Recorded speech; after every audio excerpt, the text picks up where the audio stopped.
actually, and I didn't really know that much about that uni, but it's really interesting. They really do, and it's a lot to do with technology. And their new vice chancellor is really wanting to position them as a technology university. And no, they do really interesting. It was about dementia, but the amazing use of technology and to help people with dementia and families. They were doing an app that you might know about it. They were exploring an app specifically aimed at the younger demographic, like university student age, to combat loneliness. Where the focus of the app was you open it up almost in a way kind of like Tinder, but not Tinder, but for just connections. Where let's say you were sitting in the university, on the university grounds, and you just thought, feeling a bit kind of lonely, I wonder if there's anyone around to kind of have a coffee with, have a chat to you. Open up the app and it shows you who else is around that's on the app, and then that you could just say oh, Sophie's here. Hey Sophie, I'm here too. Do you want to just go for a walk or have a coffee or whatever? And so they've been beta testing it, and they're actually seeing really good results. Hello. Hi Jenny. Hello Jenny. Hi, And it's Samantha. Nice to And meet you. Ian will put you there. You know how the office goes everywhere with you. Yeah, so we're just saying that. The damn mobile. Well, it's kind of good. Good and bad. Yes. This looks very old school. I'm lucky I've got my own little... It's very 80s. Hello? Is this on? Have you seen Robin Williams? You've got to be really old. Robin Williams is a very old science reporter. He still has one of these. And a little tape deck thing. You seen it? No way. He has a little tape. Hello. No, really, Robin. No. Oh my gosh. Sorry. Okay. Just turn this off. So unfortunately, I can't get. Sorry, I think I just proper called you, Ian. I can't get through to Leilani. I don't know why. So how should we not refer to this? Do you think? Because What time is it now? We've got 9 minutes to go. I think maybe we just don't say anything, and if you get a hold of her midway through, maybe Just they can text pop me, her up let and- me know. Yeah. Yeah. And I'll... So maybe they just put the graphic in there. Yeah. Very strange. very strange. Hopefully she appears. And she's got the time right and everything, because it's the time difference. Yes. Yeah. Yep. Yeah. It'll be difficult. I have put in an email that there's a 4-second delay. So that's the hard thing about putting her on. But that's okay. I'd sent in the call sheet, there's a hashtag as well. I don't know if you want to use that. Do you want to use the hashtag tune in or text? Yeah, I was going to mention them. Yep.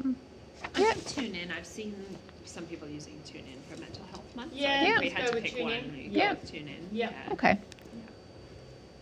Alrighty, sounds good. And look, if Leilani is going to pop up, just text me and then I'll just say, now joining us now is Leilani. She might be having internet problems as well. I know she said she was going to go to her sister's house or something if she was having internet trouble. I wonder if she's... She's going straight to voicemail as well on her phone. How odd. Can I give a home which I've seen unable to turn off? Yes, I'll put it on silent. It's on silent. Everyone's Just get rid phone's of on it, just get rid of it. silent. Yeah. Just get rid of it. And Siobhan, you're just going to text Sophie with any quiz questions Yep. that come in? Yeah. Yeah, we've already done a test. It works. Excellent. Oh my gosh, Ian, I thought you were just licking your phone. He's really lost it over there. He's lost it. You know, that's the sort of thing you get to a certain age and go, what did I just do? I do that too. Wow, he really does love his devices. You know, in the morning when you're not sure that you've done things right, Yeah. that's the kind of thing I sometimes turn around. I know a 15-year-old son who turns around and looks at me sometimes. That's what I might have just done. You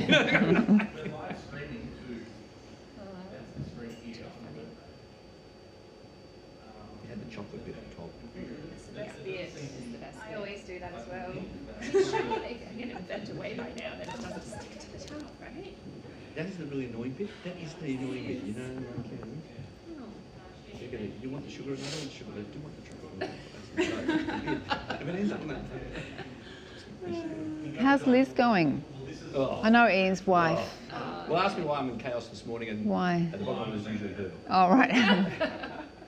She's, for the reason we talked about earlier on, she's a psychiatrist and she runs a patient ended up in hospital. We spent the whole week fighting with the hospital about caring for people. Really? So she's totally beside herself. In the current, we already have a mental health system that can't really cope. The current COVID situation, whatever, there's a tremendous number of people seeking care. Yeah. You know, who really do need care. Yes. But haven't necessarily got to care. No. In a system that can't really respond. She feels obliged to respond to everybody. I'm doing the triage. Right. Like, yes, no, No, yep, no. no, yes. I think no. Have you guys They're getting other people to seen cooperate. sites Yeah. wanting counselling services? I just know for us, like talking to other services on the Northern Beach in particular is exactly that. Like the wait lists The wait list. Can are you raise the wait list? so Yeah. long, and then and exactly But that. it's Then like they won't registered even on- put people on the wait list. Well, that's Yeah. the thing. Right? They go, there's no change in wait list. You go, is there a wait list? No, we don't know. In fact, I had a discussion with the director of the service. They said, we're an acute service, we don't have a wait list. I said, well, what about the people you didn't see? Well, they're not on the waiting list. Yeah. Okay. And they lose that sense of hope. Like if somebody reaches out and they finally get the courage to be like, okay, I'm going to reach out to this service. I'm going to ask them Exactly. for help, and then they just get turned away. At least put them on a wait list, even if it's 6 weeks. No, 6 no, weeks. no. In Like mental health, there's a big thing. If you have a wait list, it becomes like orthopaedic surgery.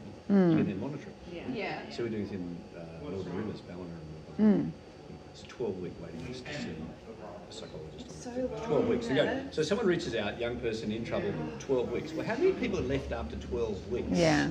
Oh, yeah, sure. I'll just stop doing whatever I'm doing. Stop doing suicide. I'll do it. Well, and I'll also see you in some 12 people weeks. don't have the courage to then, like, you find that courage to actually reach out in the first place, and then you have to wait 12 weeks to actually. Or somebody else, a friend, a carer, a parent, or somebody else goes through the whole drama getting into it.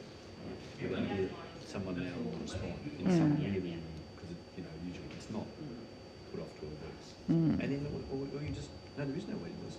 There's actually no service. There's no, I heard a thing with the Federal Minister's Office yesterday. Because they're all saying we're meeting all the demand. Was that after the story? Yeah. So Stephanie's story is very Yeah. good. But it followed on from other stuff. I mean, it's great. We're grateful for the ABC. The fact that she can keep running and they run those online things. So I've got a very harsh. The online stuff is very really good. It's very good. And That's the the stuff that older has people, the. people of my age, don't really appreciate How- how good it is. But yeah, no. I mean, like I do probably more online stuff now than TV because that's where it has the impact. It does. Yeah, like I did a story that was went up yesterday, or the day before, about healthcare workers and their experiences through the pandemic, and we had it all with illustrations and everything, and that had like 500,000 views, and it was shared really widely, and that didn't have a TV element; it was just online. Yeah. Well, in fact, the online thing yesterday, the 6:30 ABC News in the morning ran it as a major story. One of my daughters who works for the Reserve Bank, she goes, Well, you're on the "You news. might upset the minister again." Well, I said, I hope so. I hope Yeah. so.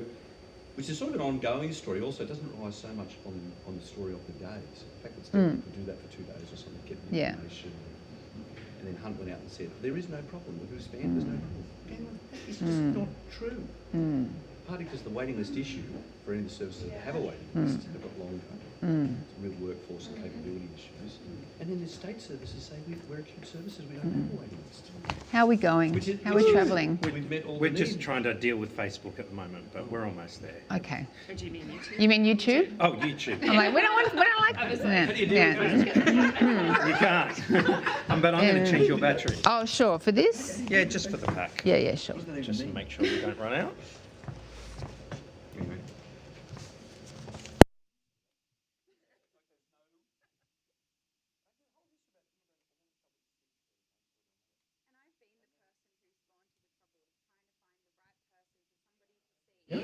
Oh, thanks a lot. Like, if it doesn't work, or if they're not available, or like getting them to get to the doctor, to get the mental health care plan, to find a good psychologist, Wow. and then. Boy, that's got 4 steps you can't. So, do you know what I mean? Like each step is such a thing, and then you get to the There is. person, and they're like, "Oh no, actually, we don't have any availability, or this isn't whatever it is."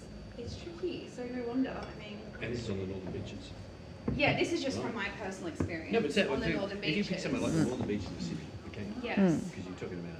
Well, that's where that's Sam's area. Demographic, Yeah. and you can't arrange that in the Northern Beaches. So Yeah. we face the point all the time. Like, we're sitting here in central Sydney, right? We're we're struggling. We can't meet them. Yeah. Stuff we're tied up with in the northern rivers on the south coast, Yeah. southwestern Sydney, Canberra, just about a So people do go to all that trouble and then look at it. And I know people personally who have been in a crisis, but not necessarily suicidal in the moment, in the sense of like they haven't got a plan and intent in that very moment, and will turn up to the emergency room looking for help and get turned away. And I Can you literally say that. that? That to me is the You run the most. camera? No, but that's the point. The emergency room. So we have a whole NHMRC thing around youth suicide prevention. An emergency room holds frustration on parents. Anyone facilitating something is Oh, excellent. Yeah. We might need to switch that. Yeah.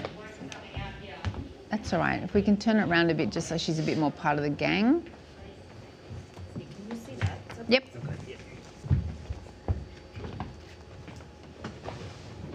So Ian, I don't know if you heard, there is a about 3 or 4 second delay with Leilani, just so you know. Yeah, so when she goes to respond, they'll just Yeah. have to pause, just like in satellite TV.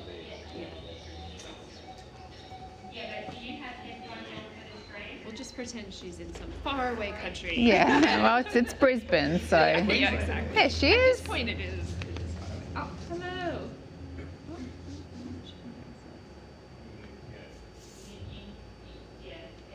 Because otherwise that's all that echo. Yeah. Is there any way you can get headphones? I did send that through because otherwise we're going to get the echo.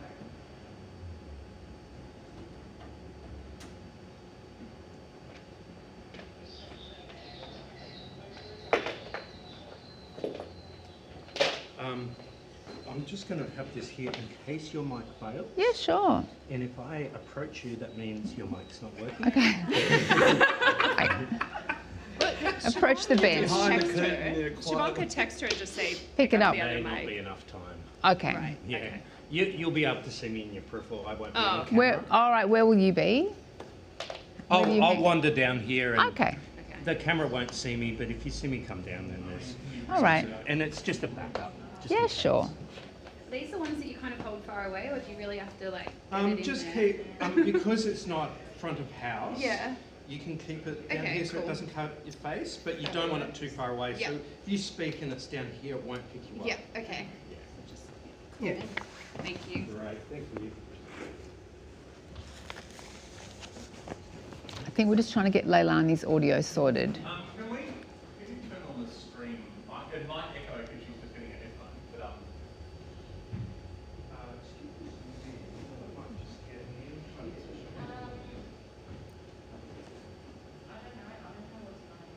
well, it just won't repeat it. I think it is an older YouTube link is a past one.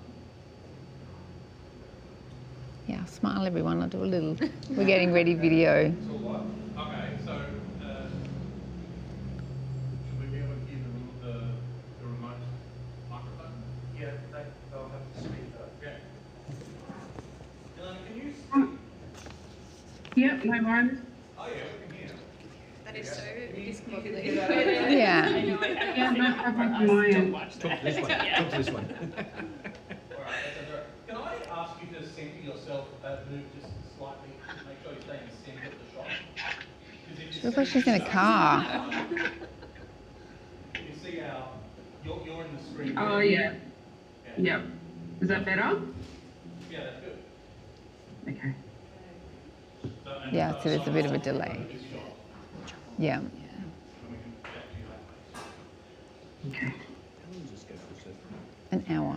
5 hours. Lunch break. 1 hour. It's like a cricket test match.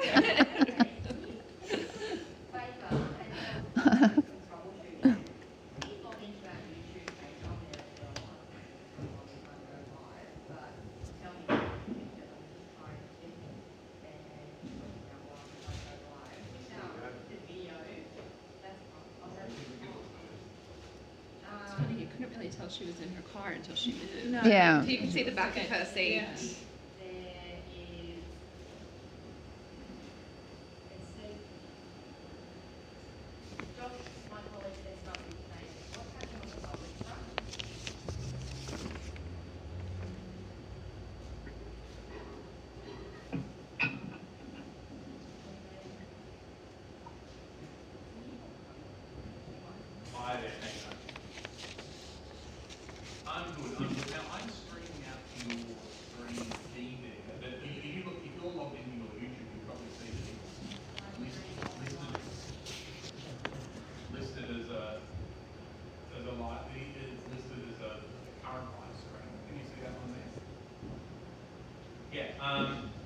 But it seems to be there's an older link that thinks it's a, I don't know, date, a different date or something. It seems to think that that's a past. Do you think they know what they're doing?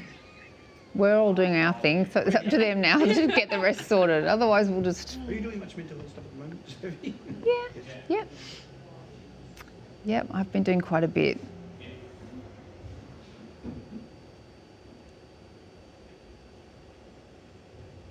I mean, COVID's been taking up a lot of my time, the majority of my time. But Well, I see quite a lot of Norman Swan at the moment. There's hilarious discussion how long Corona Coast can go on. yeah, He's bored stupid with it. It's 3 million downloads or something. yeah. But how much more can you say? Well, that's easy. Yeah, Another episode 163 or something. yeah. It's going to keep going. with Well, he this? thought it would go like. A couple of months, I think. I think. Yeah. I think they're just about to stop in Victoria. And sort of Yeah. Sounds like, what have I gotten myself into? Yeah, like we were doing a show. We were doing a show called The Virus, and that was for, which was good. But now we're not doing that anymore. That was every Friday we were filming that, and you sort of needed to, but then we got to the point where like you're sort of saying the same things over and I was listening with a different editor of a major thing, saying, look, can you move beyond just discussing the virus? yeah, And the vaccine, which doesn't really exist for a while. Yeah. So she was mental health. And she went, no. yeah, Every news bulletin, every whatever has to have a virus counter or whatever, you know. yeah, yeah. I I mean, think at some point the count has to stop. Like we can't indefinitely be reporting the count, daily count. no, You know, no. has an hour and a half news conference every day, and Julie has somebody else every day, and Gladys goes out every day. Although Gladys got more interesting things to talk about now. But, you know, like, Yeah. Didn't that come out of left field? Bloody hell. wow. Yes. It's like finding out your great aunt really had a lover the whole time. Yeah.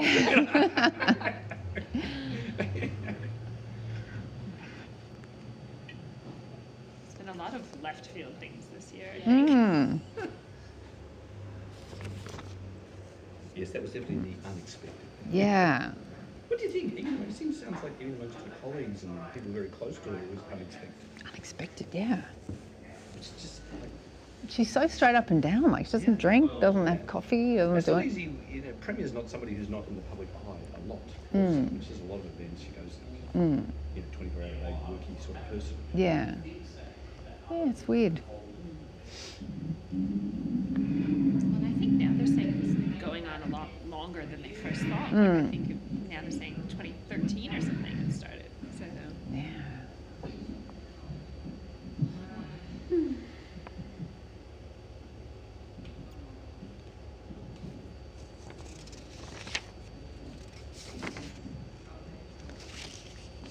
Norman's son's been getting a lot of press actually lately. That interview he did with Trump was a classic. Gosh, That was it such a amazing. great It was interview. good. It was so Yeah. It's good. very Australian, really. It was, but he's like, I loved all his facial expressions. Like, what? I'm not sure Trump's ever had anyone go. He became Yeah. famous worldwide now, I Yeah. think. I don't think he'll be invited back to do another one somehow, but you only need one. You only need one good one. I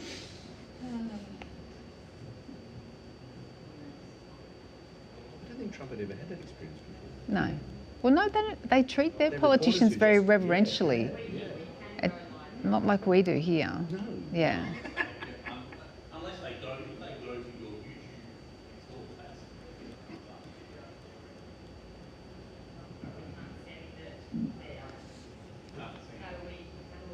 We have to send them to the link that is UPGL, this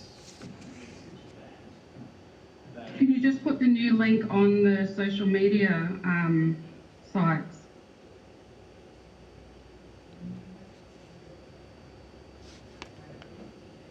I think if you're not working straight, then that's the one.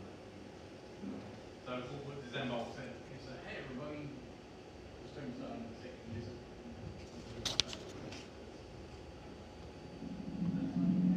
You need to send a message out. Well, did you hear Jonathan has a new problem? What? New baby. I know he's got a new baby. God. Norman and Jonathan's mother is also a paediatrician. How do you get babies to sleep? Which their problem is, actually it's not our problem. Yeah. Love to help, but we're in Sydney and you're in Washington.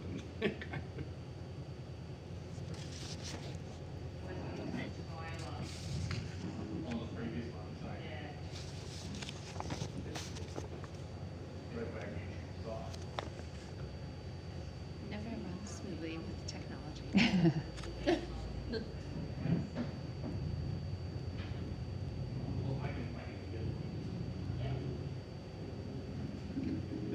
there anyone young enough to help?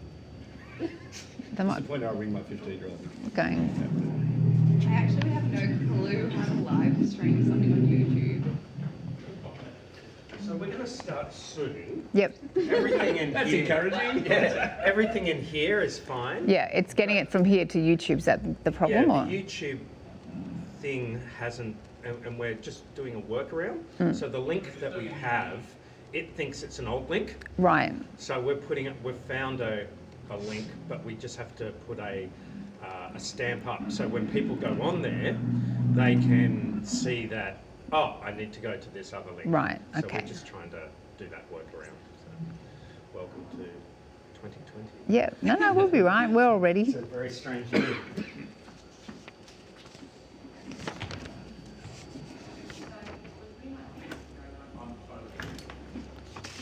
Because we're running a bit late, I'm going to really chop down the opening remarks and just so we can get straight. I'll just do a very brief intro, tell people to ask questions via YouTube, and then we'll get straight into the discussion. Okay? Yeah.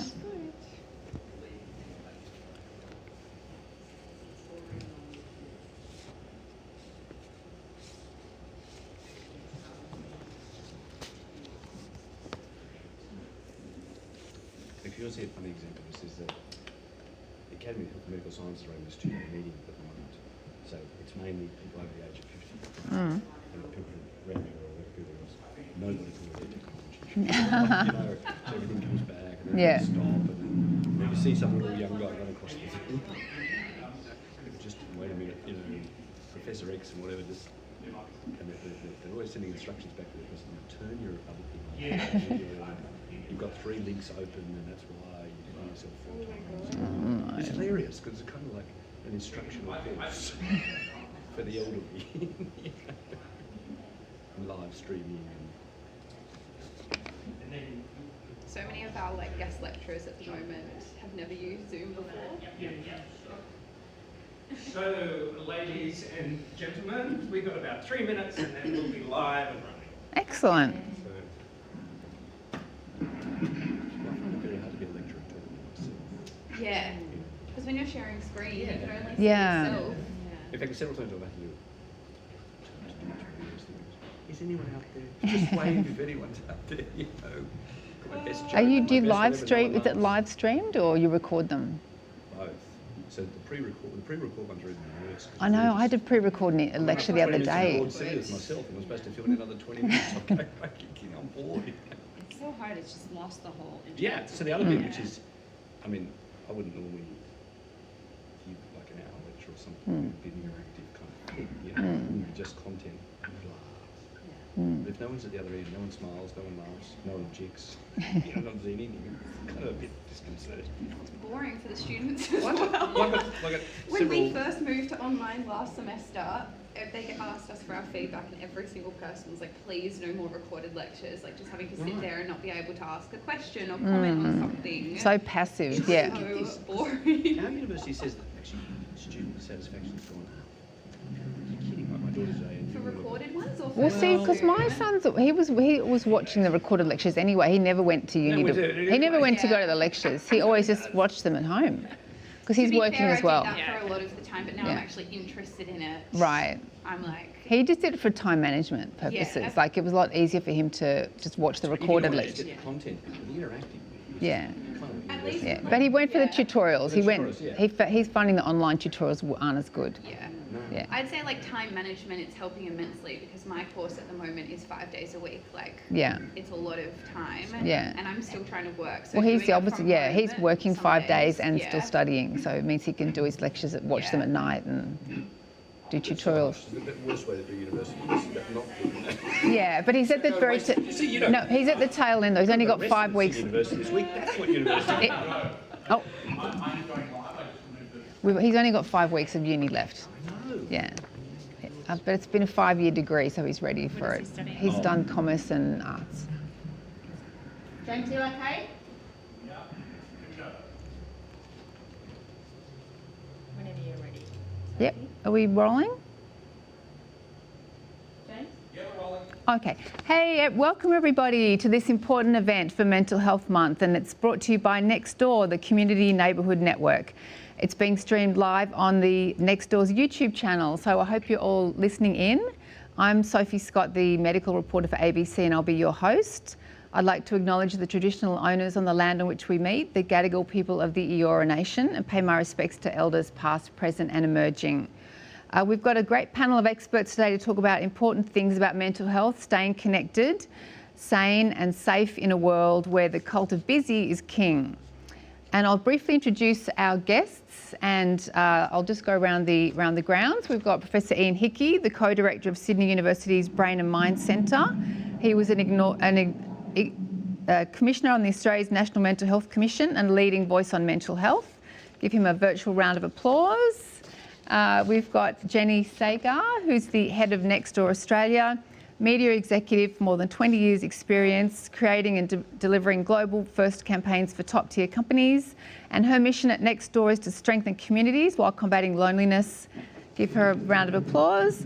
Samantha Callender is the director of 180, a youth organisation set up to curb youth suicide, and she formed this group in response to a number of youth suicides on Sydney's northern beaches. And she's studied psychology at Monash and Sydney Uni and is now doing a Masters of Psychology at UTS, so give her a round of applause.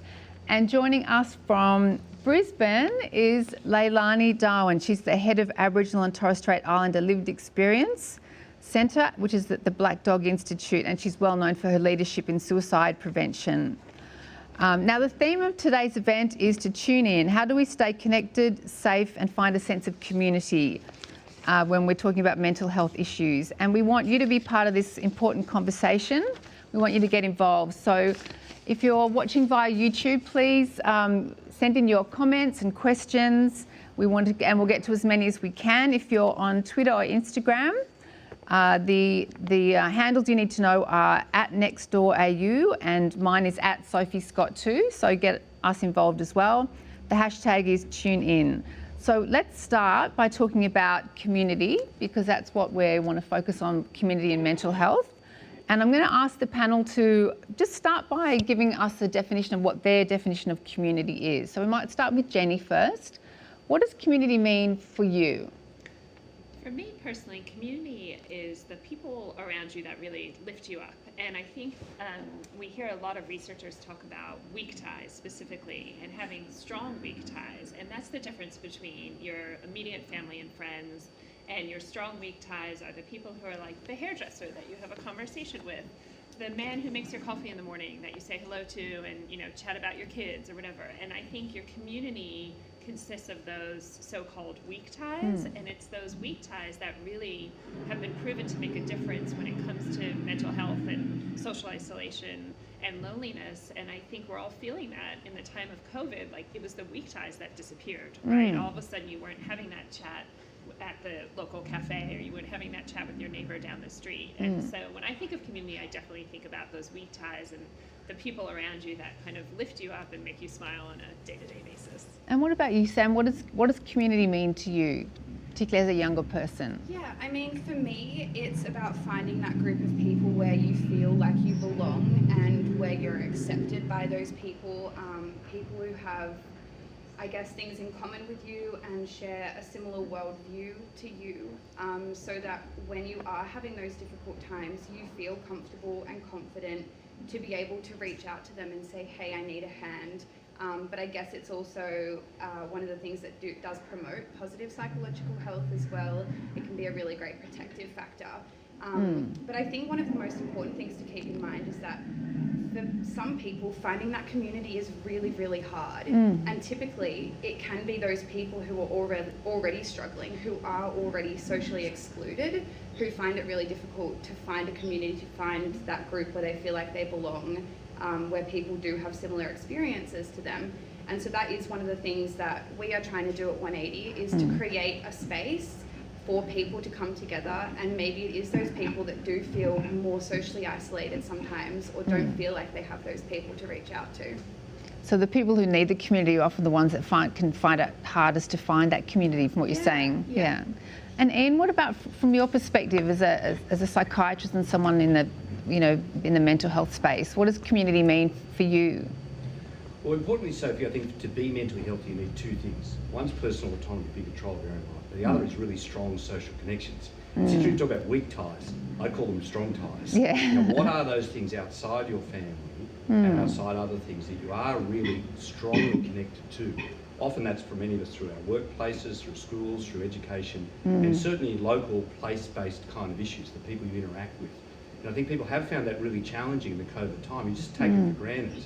And we often don't value that as highly as we talk about family and intimate others. And actually, the essential nature of that to cope. In the face of adversity, we cope as humans by coming together.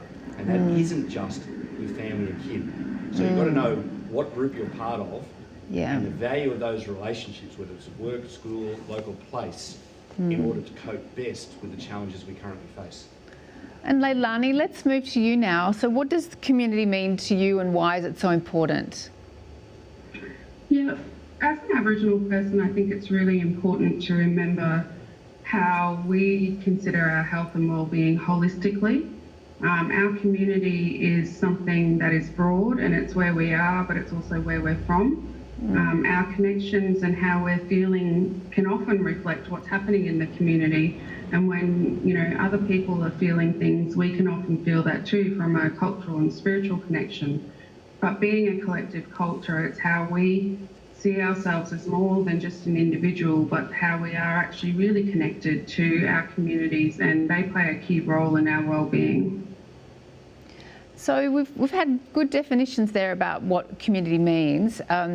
I think let's talk now, how do we have those communities and have the meaningful interactions within those communities? So Jenny, how do we ensure that the community we're part of, whether it's an online one or an offline one, how do we ensure that we're getting a sense of meaning from being in that community? Definitely. We've actually been in the middle of a big research project with Swinburne University, which is actually a global project looking at neighborly connections and loneliness and social isolation, specifically in the US, the UK, and Australia. What's interesting is we found that more than 90% of participants say they actually really want to know their neighbors, but that's not always the easiest thing to do, right? And when we look at Australia, less than half of Australians actually know their neighbors. And so there is this desire to form those connections within your community. So how do you do that? And I think what's encouraging is that there are so many ways to actually do that now that aren't that difficult, and obviously Nextdoor being one of them, we really give people a nudge to give you an easy way to say hello to that person that you don't otherwise know in your community. And our hope is that that translates into a true, meaningful offline connection where you're grabbing a cup of coffee or going for a walk together. And what's interesting in this research study is the early data is showing that you actually only need to know 6 neighbors or less to start having those positive benefits and really to see an impact on mental health and loneliness and social isolation. So there's a number on it now, like just 6 people. That's not that hard, right? And so I think again, like if you can just take that step and put your hand up and say, hey, I actually am feeling a little lonely today, or maybe if it's not that obvious and you don't want to be that blatant about it, just say, like, does anyone want to go for a walk? You'd actually really be surprised. And we see this every single day in neighborhoods all over Australia where you see hundreds of people say, oh, actually, I'm feeling that way too. And, I'd love to go for a walk. Yeah, exactly. And so I think if one person can just take that little step, you'll actually be welcomed with open arms. And Sam, what about for you, for younger people? What have you found in terms of having a community and creating the communities through your organisation as well? What's the most meaningful part of being in the communities that you've found? Yeah, I feel like just feeling as though you're included in a group and that you're accepted by that group has been really important. And so we've been running a peer support group called Open Up. And what we've found is that so many people have been coming to that group because they haven't necessarily had the people to reach out to in their own lives in that kind of local, I guess, conventionally sort of thought of community in terms of like who lives around you. They haven't been able to find that. And so by coming to this space, they've found a group of people where they feel like, hey, I can actually talk about how I'm feeling on a bit of a deeper level and share those experiences with other like-minded people. So that's been really important as well, I think, yeah. And so, in terms of being in a community, what makes interactions meaningful, no matter what sort of community you're in, whether it's online or offline? How do we ensure that the interactions we're having are giving us that sense of meaning and purpose? You just hit the nail on the head, purposeful activity. So there's one level to have sort of transactional relationships with people. You buy a coffee, you do a particular thing, which is great. But another level is when you start to do something together, and particularly if it has a community purpose. And this is one of the really big challenges, of course, in the COVID kind of era, where people have come together and done an activity together. Yeah, like maybe like bush care or something. Yeah. So you're For example, I was at a local markets at a Central Coast a little while ago, and people saying, you know, they'd really missed the fact they could not get together and do what they normally did. And a lot of those things were not just about the transaction of buying something or doing something. It was then precipitating, okay, we'll do the next thing together. Yeah. And often there was a community value to that. It added to the value of the community. It was doing a particular thing. So those kind of things where we would normally be engaged in just purposeful activity. And I say this particularly for a lot of men who don't necessarily want to stop and chat, but they're quite happy to go do and fix something and get engaged in something, and that's why the contribute to men's something. sheds have been so fabulous. So men's sheds as in an Australia is a initiative. great example of that. But there are many, many examples in communities normally. It also allows a degree of sort of transgenerational thing, older men with younger men, other people with mentoring, supporting other people in particular ways. So it's not always just peer-to-peer of exactly the same. It's got more of a community mix so that people can join in. And often those who are feeling more excluded, older people who are more isolated, those who've got other particular difficulties, they can join in those bigger things without having to justify being there while we all engage in an activity. And I think one of the problems is to find ways to do that. You know, there are challenging times we're in, but also the 21st century is not the 20th century. The way that we did that, and it was overseen in the past by things like church groups or community groups, was very structured. Now it's not. It requires a more proactive kind of approach to do it, to have that local connectedness that is purposeful. And I think that makes a really big difference. And Leilani, what about from your point of view? What needs to happen in your communities for it to be meaningful? Look, I think we're actually lucky in the way that just spending time with our family groups and our extended family groups is really helpful in staying connected.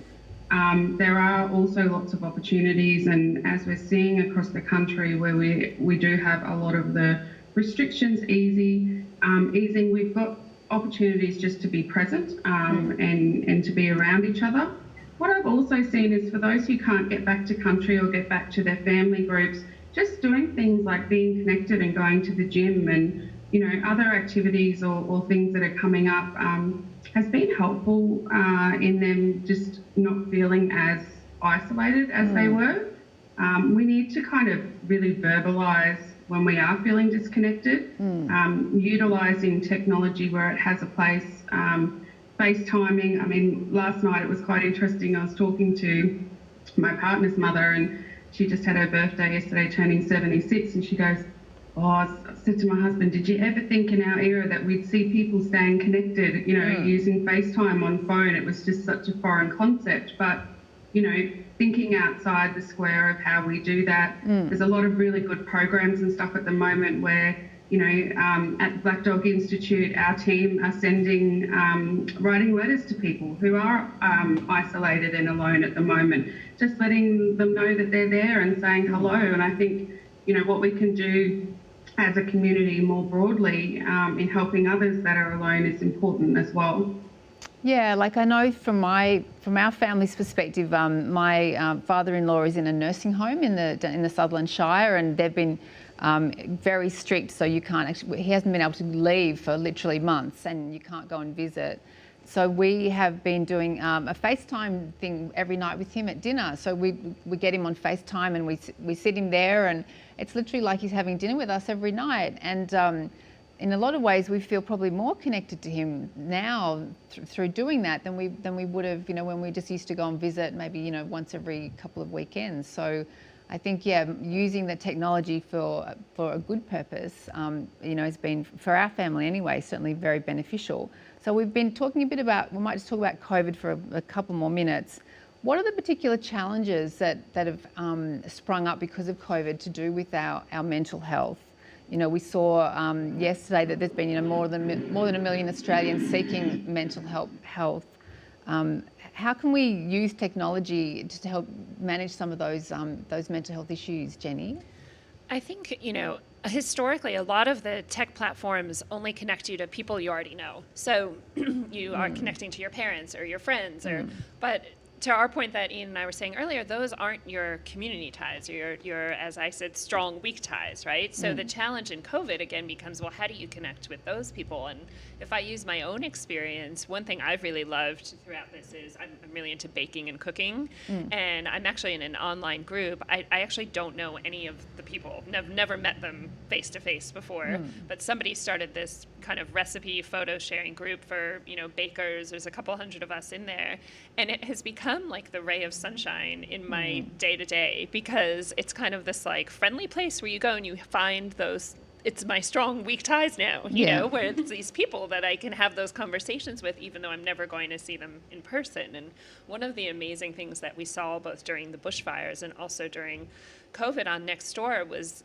this feeling of paying it forward and lending a helping hand, and how do we give back to our community and help the people that are struggling right now, even though we can't do that in person. And that's where those connections and those meaningful connections become so important online. And so having a way to connect with the people that you don't know is fantastic right now. And that's where the dropping, medicine off to people who needed it, or groceries, or, walking someone's dog for them, and things like that started happening all over Australia. And again, if I relate it back to me personally, I had a neighbor leave me a box of yeast in my mailbox with a note on it that said, "Happy baking." I still have never met her to this day. Sweet. Yeah. But I had posted and I said, I can't find yeast anywhere. I've checked like 10 stores and, I don't know what's happening. And because on Nextdoor, everyone knows your name and where you live, she just went and dropped it in my mailbox with a really nice little note. And that's where like those community connections, that feeling, it really does just, for lack of a better word, like pump you up and brighten your day,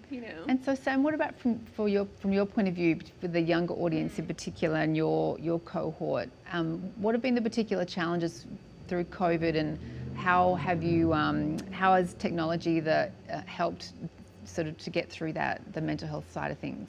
I mean, clearly COVID is going to have impacted young people in completely different ways depending on their circumstances and a number of other factors.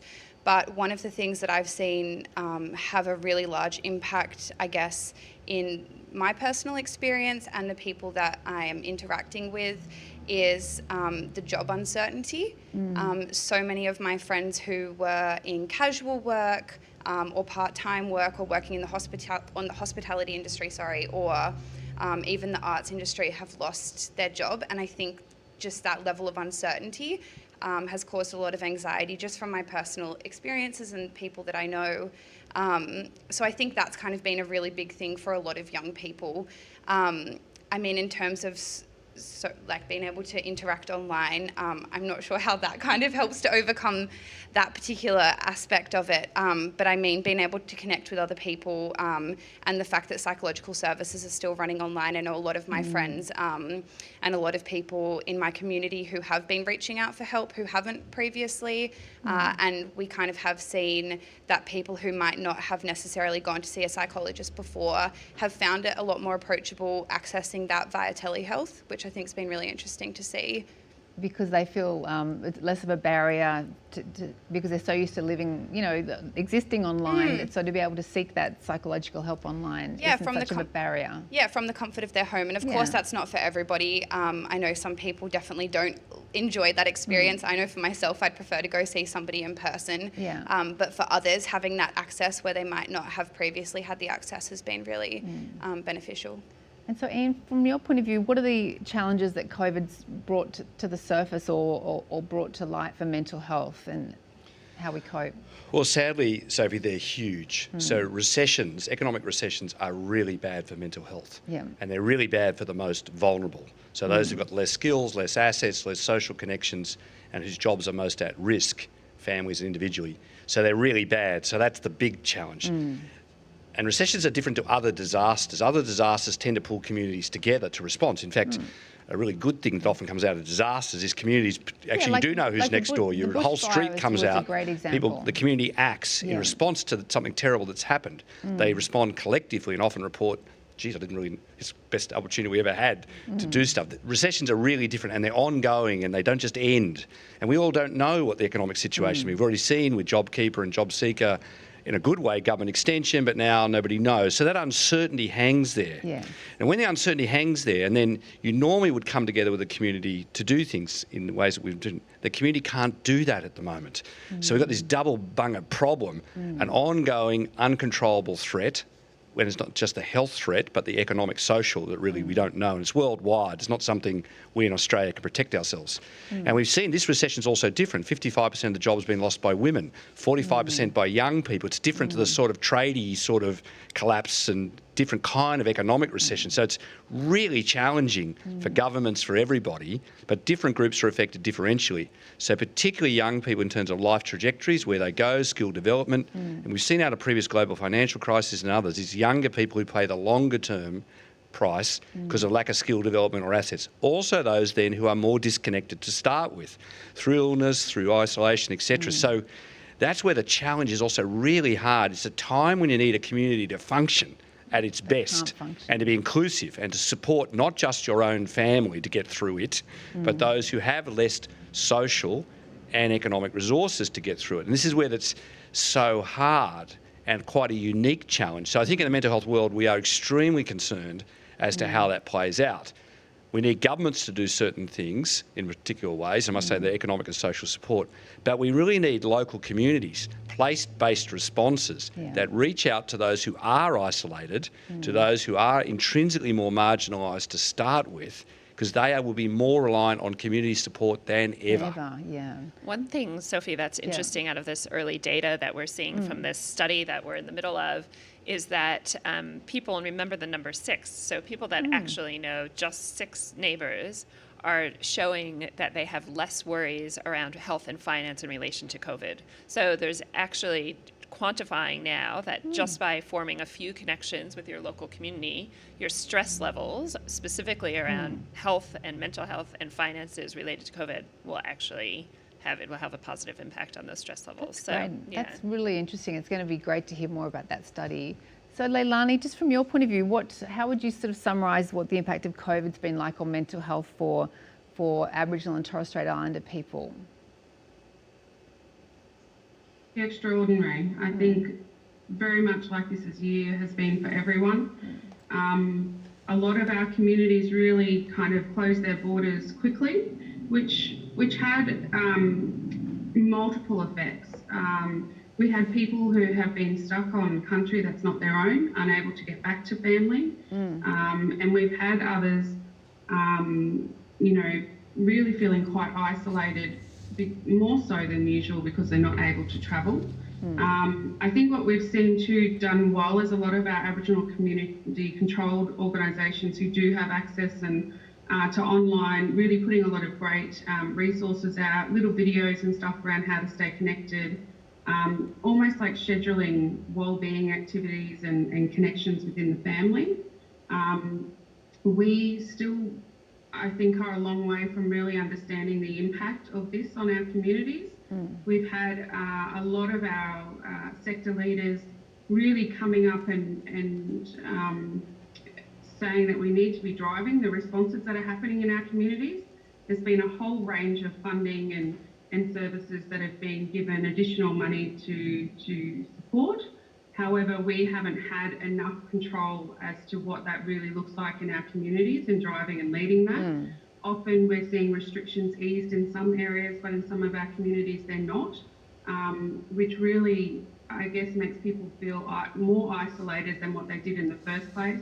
Not dissimilar to what other panel members have said, the economic impact, when we're talking about particularly our men and others in our family groups who have cultural roles and responsibilities for providing, losing jobs, whole businesses going out of operation.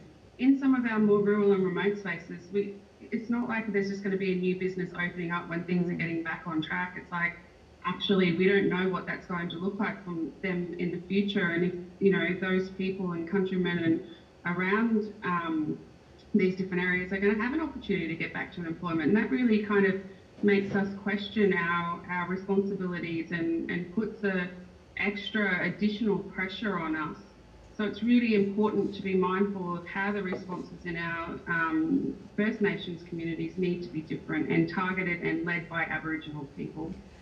And before we move on, Leilani, I might just get you to tell the audience a little bit about the app that we were talking about the other day, the app that's been designed by First Nations people for First Nations people, the Eyebobbling app. Can you just talk a little bit about that and why that's so unique? Yeah, so we have an app called Eyebobbling, which is essentially a wellbeing kind of app with young people in mind when that was developed. It's specifically being designed by and for Aboriginal and Torres Strait Islander people, and it brings in, I guess, a range of activities and check-in points around staying well and connected. It initially went through a trial and led from a partnership with Alive and Kicking Goals up in the Kimberley area with the Black Dog Institute.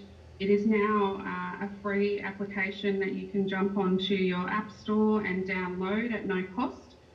We've got Tiani Schaefer in our crew at Black Dog Institute, and she is doing a lot of work to kind of find, tune that resource, sharing it within communities, making sure that the information on there is really up to date and looking at opportunities to improve it. So any feedback that people have, please share that with us. We'd like to see people using it more. I know in a lot of the work that I've done where I've had the opportunities to go out to more rural and remote areas with Aboriginal and Torres Strait Islander communities, of course, our first preference from what I hear overwhelmingly is face-to-face, but we know that's not always practical. They said if they knew that there was online tools available, that they would be more likely to use them when they're well. So it might be an opportunity of not always waiting until you're not, travelling too good to have a look at something and see how you can just maintain your well-being.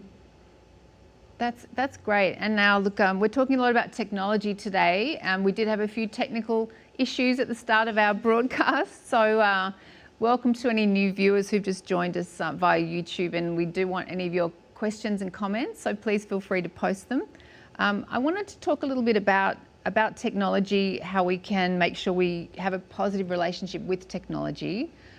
Which is not always easy. Jenny, how do we make sure that we can use technology for our benefit so that we're sort of using it so it works for us, not the other way around, that we're in charge, basically? Yeah, I don't know that I have all the answers. I think for everybody, it's an ongoing thing that you have to try to get used to, right? And I think like anything else, it's all about moderation. And I think that in my, personal life, there are certain apps that I deleted completely. There are certain apps that I've moved all the way back, 5 screens on my phone so that it takes a lot of effort to go check them. Yeah, exactly. Playing around with your notifications, I think, set your notifications to a place where they don't intrude on your life. That may be turning them off completely. That may be just arranging, receiving notifications from maybe just a few apps or the ones that you feel like you really need to be monitoring every day. But I think it's an ongoing battle for everybody as technology keeps, changing and evolving, and also as we're in an increasingly online world, which is what we are right now. I think we're all feeling a bit of video call fatigue and video conferencing fatigue and Zoom and everything. And so, get up and go for a walk. Like, remember that there is a world still outside of that screen. And I think, that for us at Nextdoor has always been a part of the mission from day one. The platform is actually created to combat social isolation and loneliness. So the co-founders actually did a lot of research all the way dating back to the 1950s, specifically around a book called Bowling Alone that looked at how technology started to actually create more social isolation and loneliness, and looking at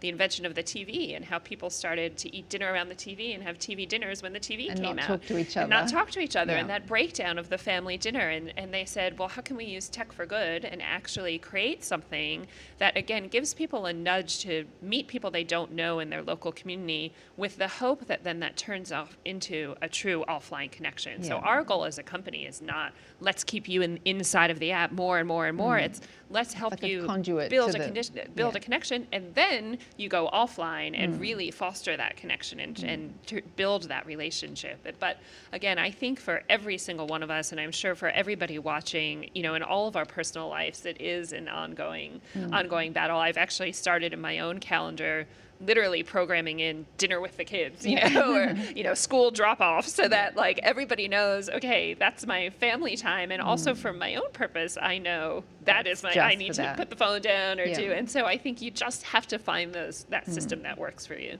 And what about you, Sam? What have you, are there any little sort of tips or techniques that have worked for you to help you sort of, so you're feeling like you're in charge of using technology so it's working well for you?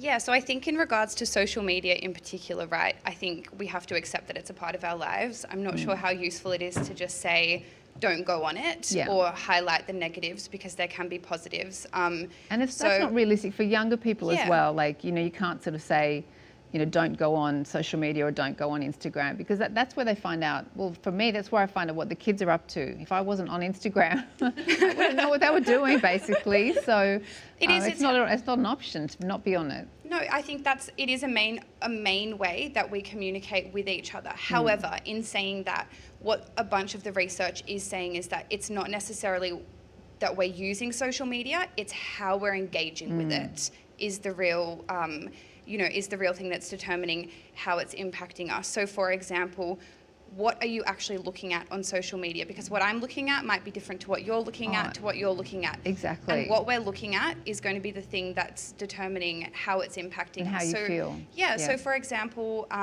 if we're talking about like young women in particular and body image and the impact that can have on depression, anxiety, eating disorders, what the research is kind of showing is that if we're looking at body positive images, yes, it's still leading to self-objectification, but it can have a positive impact on mood. So I think one of the, like something that you can do just in terms of a small tip in terms of behavioural change is to really curate your feed, to go through and have a think about how is this making me feel when I'm looking at it, and then choosing who you're going to follow, what you're going to be looking at on a daily basis. And also on the flip side, to have a think about and create some awareness about how you yourself are engaging with social media in terms of, why am I posting this photo today? Is it because I'm just in the moment and, you know, really just want to share this image, or is it I'm feeling quite low and I'm looking for a bit of external validation, and creating that awareness around that so you can maybe have a bit of a pause and think about whether or not it's really necessary to share that. So yeah, it's tricky. I feel like it's so complex. There's a lot to kind of learn about it. But yeah, just a few little things that you can start to think about. And what about you, Ian, like both personally and in the the people that you see, what are the best ways to use technology for so it can work for you and not be a hindrance and not be something that drags you down? Well, I think it's so interesting. So to pick up a point Jeb was making, this is still a work in progress, right? Every time you think you know something about technology and mental health, you're about 2 years behind what reality is. So, you know, people go to the research here and the research is like way behind, because the reality is, and COVID's a perfect example. Just imagine this COVID thing had happened and we did not have the social connection we've had. Education's been transformed, workplaces have been transformed, delivery of psychological services have been transformed like within a month of the sort of social shutdown. Many of our workplaces, our educational institutions, our health services just actually did something they should have done a decade ago, actually gone on to more flexible forms.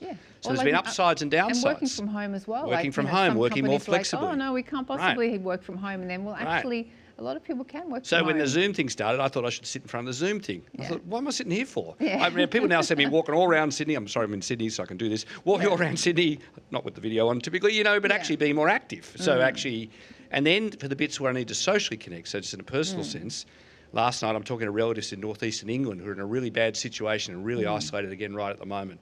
As well, I'm talking to a granddaughter in Montreal who's 2, who I've seen when she was born, but unfortunately haven't been able to go back in this time, but we maintain a relationship. So, you know, there's things we really value, I think, and they are in the social connection world at the moment, going back to that. And I think we have to prioritise those. And some of the more negative, isolating aspects, the self-preoccupying ones, or the work-related ones, which are also very difficult when you're working from home and it can become an 18-hour-a-day activity. So I think this issue of trying to get the balance, you know, the dinner table one's a classic. If you can turn off the TV and the rest of the technology, all those other bits where we need to do stuff. But I think it is really challenging. It's a work in progress. And I think it's a collective thing, getting some agreed rules, work, home, elsewhere, others, when we're going to do those things and really use the power of technology and separate that out a bit from some of the, I think, more isolating personal kind of stuff, which tends to disconnect you from those where you need to be connected. But I think there are many, many things that are being learnt as we go. As we go, and it is like we are in a big experiment. Well, it's a big social, So I think, the technology is the technology. It's neither good nor bad. And I think trying to figure out in your own community, in your own family, in your own workplace, the rules and regulations. I would make the comment for many people, though, the intrusion into their sleep cycles and for younger people is much more problematic. And I think there are, for those of us that are parents and grandparents and everything else, trying to set up some regulations about some of that around other technologies, as you would with the TV and with other online things. That 24-hour bit, I think, in a lot of the work I'm associated with in terms of interrupting people's sleep-wake cycles, that's a really bad issue. The other side being too inactive during the day because you're sitting in front of the thing, which our work or education may require. I think, thinking those two through at the moment really matters. And Leilani, what are your sort of tips or tricks, or what's worked for you to help technology work for you rather than against you? Yeah, I'd say pros and cons to everything, right? And we've all pointed out some of the good things and some of the not so good things. I think if there was one thing that really stands out to me, it is balance. And it is, as Sam said, like what are you feeling when you're engaging with things? So, for example, I really tune off anything that's news related. Maybe not so helpful all the time. For me, I know that, just this overwhelming sense of doom and gloom that can often come from news related stories is a bit too much for me to handle. Even just picking up on Ian's point of sleep hygiene and how we kind of have that different spaces where we do different things, keeping like our bedroom or our bed for sleeping helps us when we're trying to kind of switch off. At the same time, though, I think if we've got the opportunity to utilising those things, like yourself, Sophie, you said, having virtual dinners with people. I know some of my colleagues at work actually schedule like Zoom meetings, and everyone sits at their table and has the computer there, and they have this great interaction. So that can be really useful. I find it's not so easy with my daughter and others to put those restrictions on, but I'm just really mindful of giving little hints and tips without saying you must. And I think what I've seen in young people more broadly is they're really tuned in to what being part of social media is. So unfollowing pages and getting off chat groups that aren't healthy really helps them with that too. And science has really shown us that nothing will replace the face-to-face in terms of, like the brain chemistry and the chemicals that are activated when, the mirroring and the mirror neurons. And so from a sort of physiological point of view, we are getting stuff face-to-face that we wouldn't necessarily be getting over social media. Can I say yes, but there are a lot of people in the old world who were cut off.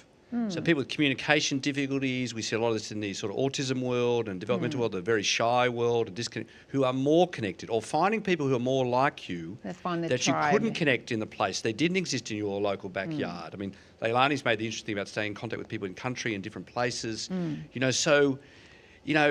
I don't think we should over-romanticise the old world either. There's a lot more inclusiveness that's potentially possible for people who were very isolated to connect with us, as long as that is in a productive way. Yeah. And then I think a point made by Jenna, and that leads to more actual personal interaction and reinforces that, that's really kind of productive. And I think right at the moment, that's really worth thinking about. You raised the issue about people in nursing homes, transgenerationally, people who've got illnesses. I know a variety of people with chronic illnesses who are having to isolate themselves at the moment. And without having that online interaction, they would have no one. They would be alone. Yeah. And they, for really smart, really obvious health reasons and others, it's necessary. And it may be necessary for quite a long time. The virus thing isn't going away in a short period of time. So, putting some of these things in place now, so while we highly value the face-to-face, and to take up your point that humans are essentially very strongly face and physicality. So the other thing at the moment, you can't touch people in the normal way. Like social media came in this morning, we didn't do what we would normally do. I find it very hard not to suddenly immediately shake someone's hand, in a normal kind of way that I would, or hug someone in a normal way. The missing out on that is really very problematic at the moment. So some other really strong reinforcements of the face-to-face are missing. And I think we've got to then try and use some of this other stuff best we can to sort of know what it is until hopefully we can all go about our lives in a more normal way again. Look, we just had a bit of breaking news that Twitter has been down. Twitter's crashed apparently, and the hashtag Twitter down has been trending. Oh my goodness. Will the world continue as we know it? What would happen if all social media went down? Like if we had like an Instagram, Twitter, and LinkedIn, everything crashed at once.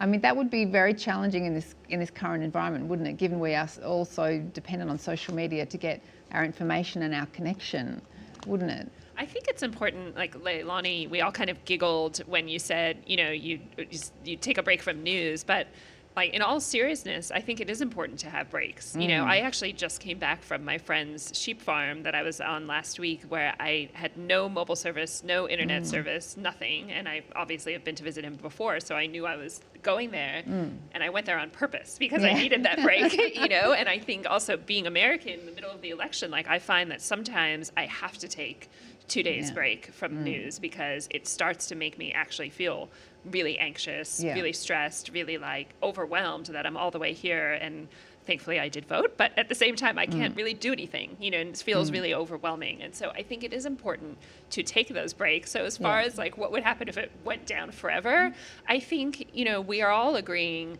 that there are benefits to it, but it is important to just remind yourself that it's okay to step away for a few days or a week or whatever that time period is that you need, and to just be mindful of that.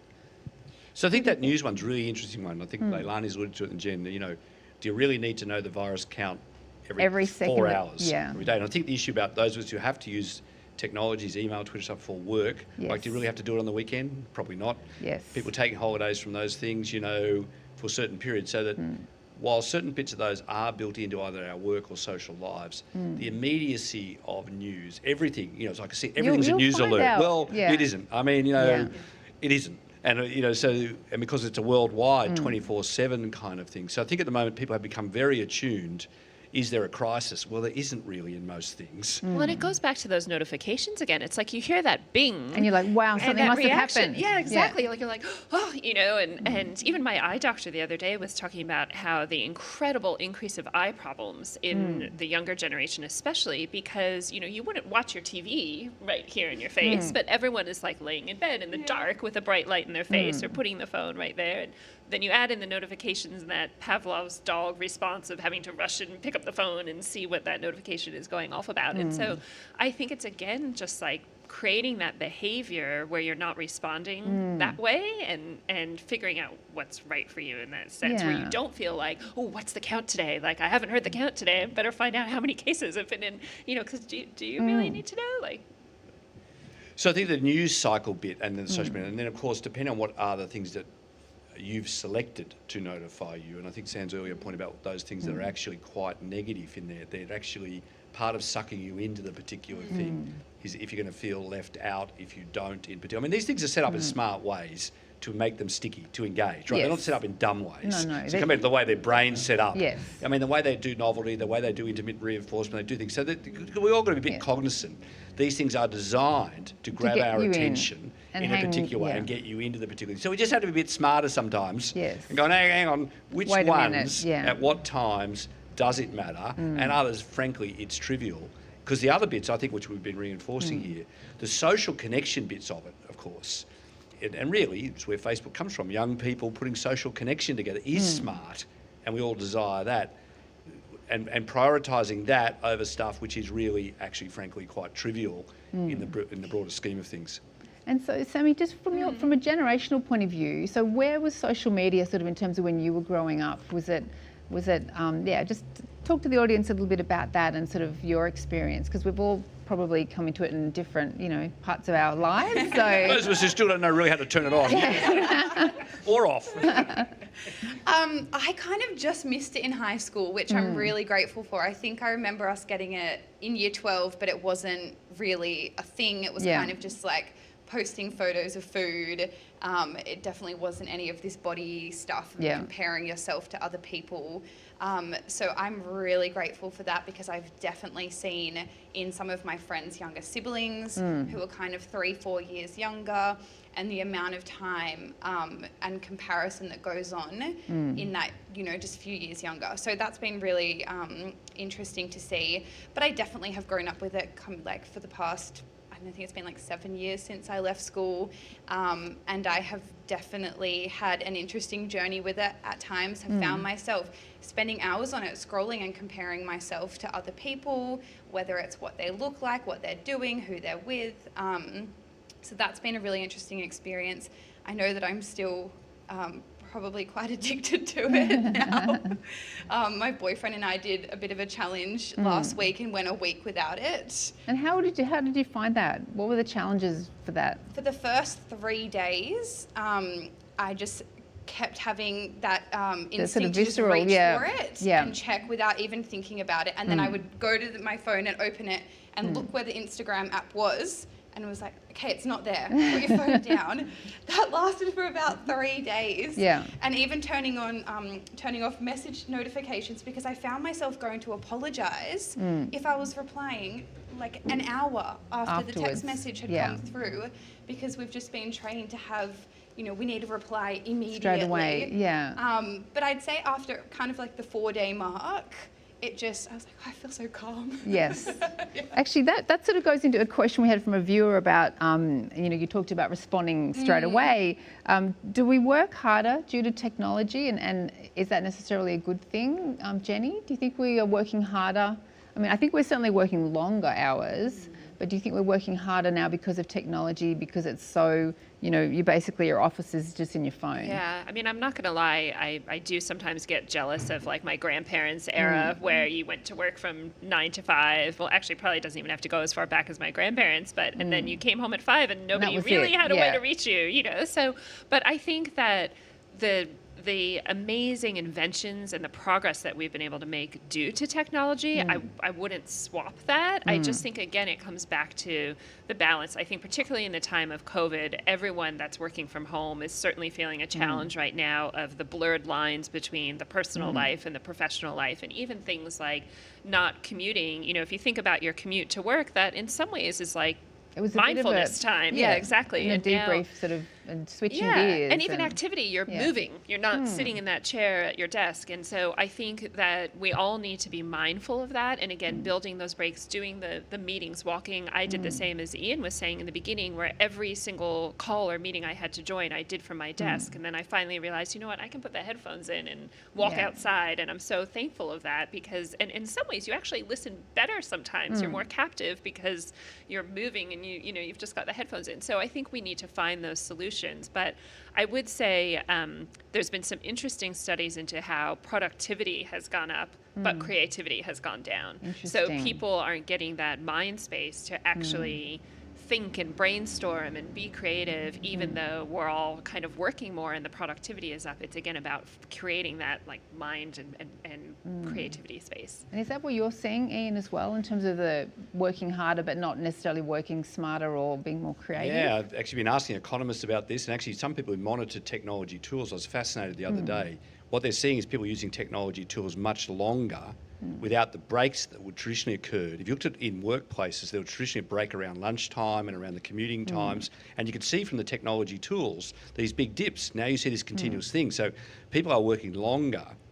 Now, of course, for some people that's greater flexibility that they can actually do. So there are people working from home, childcare, other responsibilities. But there's distinctly a danger. And the economists are debating this, is that whether the social capital is just getting used up.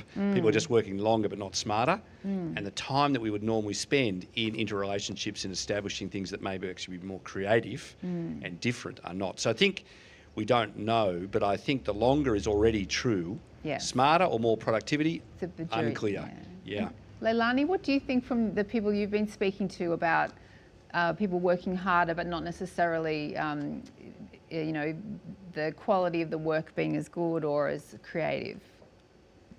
I think it's just exhausting in general. Like when you're doing a whole day of back-to-back online meetings or workshops, like it just zaps a different part of you. And it's the same as if we were doing, but I almost think worse, because again, you're not having those time out incidental chats with people, but you're just consumed in with your brain thinking, which becomes quite exhausting on your body come the end of a day of back-to-back meetings. And it's like, when do we actually fit the work part in? You know, it's how do we actually see that balance in having a flexible workspace, but then, you know, when we do have appointments or we have to drop the kids off to school or pick them up, then we're finding ourselves working at times of night where we wouldn't normally as well. I actually think, though, what we've seen, and particularly in my team and others, some really unique and fun ways to be interactive using online tools and workshops and brainstorming and these kind of options of everyone putting sticky notes on a virtual screen. So I think it's just about really exploring what are the opportunities to still be creative and how you do that.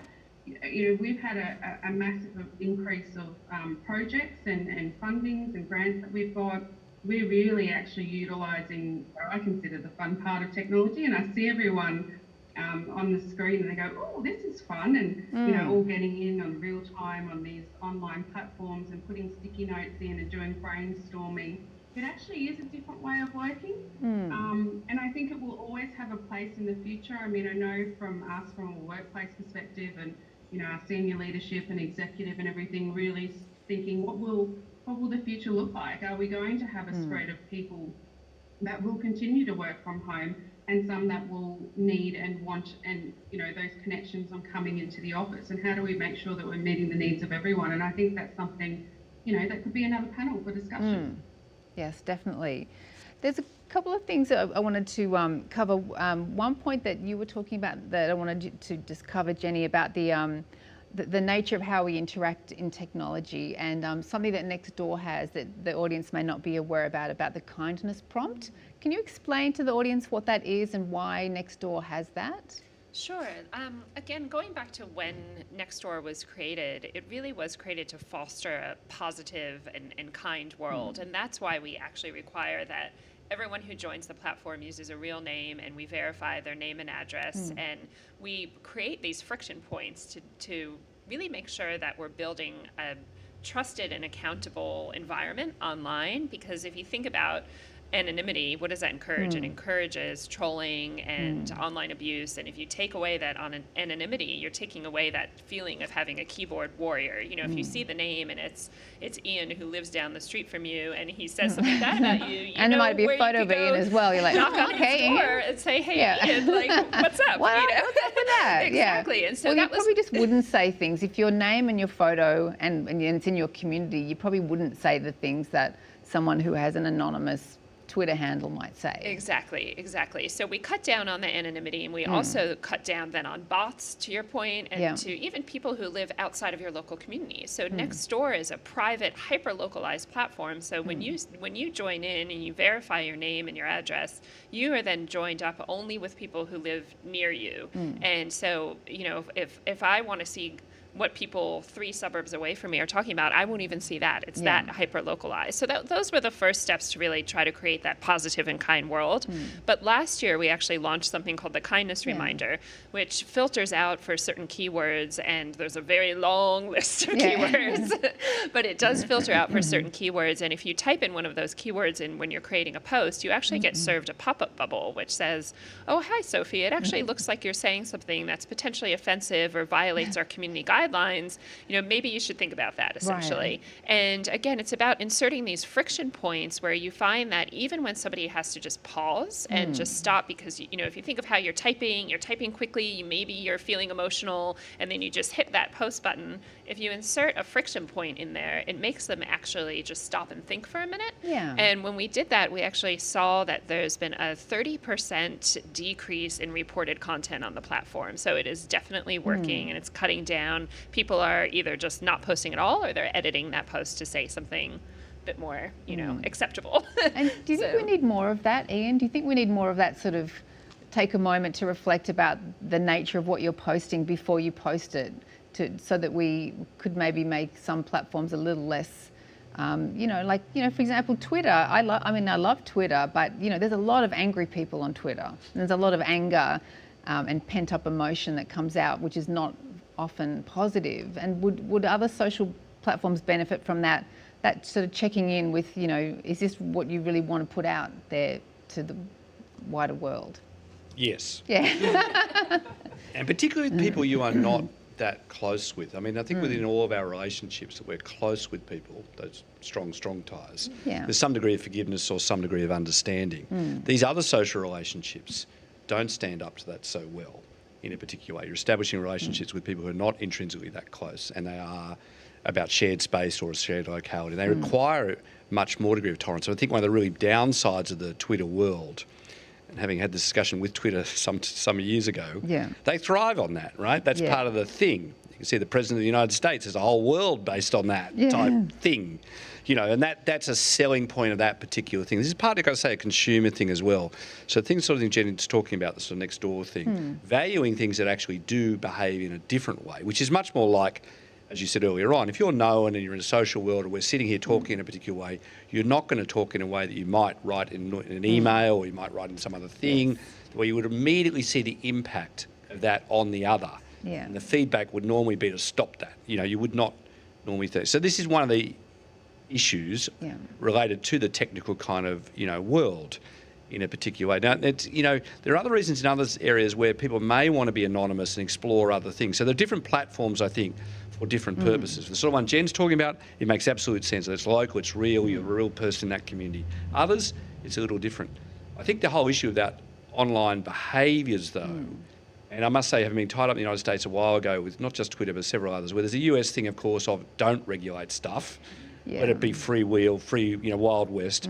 The European tradition of over-regulate everything till it's almost completely boring to death. You know, so trying to find the middle ground is a really interesting one. That's why I like the sort of the prompt of, like, it's not saying you can't post this, but it's maybe saying just take a moment to think about what you're posting before you post it. So we were talking about the social relationships, yes. So the potential impact on the other, not just your frustration with the moment, really does matter from a social connection point of view. We're actually working with the e-safety office because they have a program going on right now that they've developed called Safety by Design, which is exactly this, where it goes back, and we've been consulting them on all the levels. So whether you're a startup or you're in university and you're actually learning tech because you then want to go and start a startup, actually in educating people of how do you build a platform that has these safety elements by design in it. And so the whole premise of the program is to actually create it from day one so that you don't really have to go back and fix it. And so that's what retrofit we're it. working on at the moment, So look, we're going to need to wrap up soon, but I wanted to just really end the panel with some practical solutions that the audience can take away with them to try to use technology for the betterment of their lives rather than it being something that's negative. So if you, what would be the one key practical solution that either you've put into your life or you've recommended maybe into your patients as a way to help technology work for you so you can get the benefits without necessarily the downsides that we can see with some technology? Well, I think it's absolutely prioritising the social connection ones and largely turning the other ones off for a while. Perfect. Yeah, and Sam? Yeah, same. I think finding the group of people that you do want to connect with and just reflecting on how it is making you feel and maybe, making a behavioural change if it isn't making you feel too good. I would say putting in the boundaries in your home. So, for example, when you walk in my front door, there's a table there, and if I'm going to have dinner with my kids, leave the device, put the devices in another room, just leave them far away. So just create a space in your home that you can actually leave all your devices so that you're not tempted and you don't pick it up. Yeah, and for me, one thing I found that's really useful is not engaging with technology first thing in the morning when I wake up. So really making a conscious effort to not touch my phone for a while, but have a more mindful start to the day. Maybe doing some meditation or some sort of way of starting the day in the way you want the day to go, rather than straight away picking up the phone, sort of checking Twitter, and it might take you down a rabbit hole of emotions that you don't necessarily want to start the day. And that way you sort of, setting the tone for the way you'd like the day to roll out. So we're going to need to wrap up. I think we've lost Leilani, but thank you, Leilani, for your contributions. Now, this event will stay on the Nextdoor YouTube channel, so please feel free to share it with your friends, and we thank you, the audience, too, for your input. And just a big virtual round of applause for Ian, Sammy, Jenny, and Leilani. Thank you very much, and thank you everyone out there in the audience for watching as well. We hope you found it of benefit, and we'll see you next time. Thank you. Bye, everyone, and thank you to the panel. That was great. I actually do what you were saying.